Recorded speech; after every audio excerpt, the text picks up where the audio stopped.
So many physical friends will come to a gathering like this because we have convinced many of you that we are infinite intelligence. We stand in the vortex. We know who you really are. We know who you were before you were born. We know who you've become as you've been asking and asking and asking. And we stand holding the light, calling you into vibrational alignment with who you are.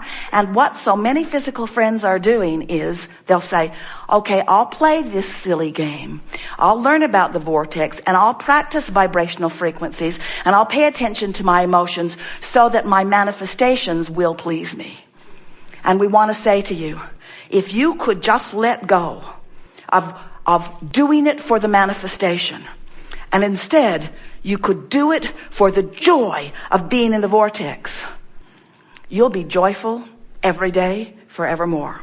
And the manifestations must follow. They will follow. But we hardly even want to tell that to you. Because if we say, get in the vortex for the joy of it, and you begin to catch the drift of that. In other words, you get hooked on clarity. You get hooked on good timing. You get hooked on that humor as you dance with the fairies of the universe. You get hooked on that feeling of vitality and that feeling of understanding and knowledge. You get hooked on that feeling of love.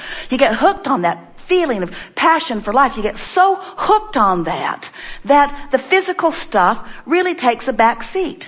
But if you don't get hooked on that, if you say, oh, well, I'll do all of that so that I can have the manifestations, because it's really the manifestations that ring my bells, because if I don't manifest that car, my neighbors can't see it. And driving that car, Abraham, please tell me, Abraham, driving that car is better than dreaming it. Not really. Not really. We want you to get over that. Because when you dream it, it always has gas in it. When you dream it, it never breaks down. When you dream it, it always smells real good. When you dream it, it performs at its optimum all the time. Once it becomes a reality, you got to take it in for service.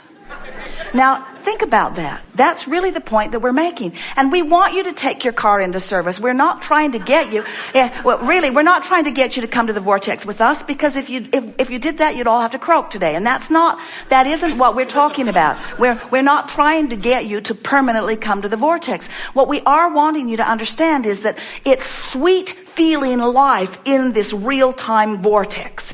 And if you will orient yourself to wanting to be there often, if you will pay attention to when you are there and when you're not there, and if you will do 100% of your creating, of your deliberate creating, 100% of your affirming, 100% of your planning from inside the vortex, things are going to turn around so quickly. People who are watching you are going to be astonished at how remarkably fast things that they know you've been wanting begin to show up in your physical experience.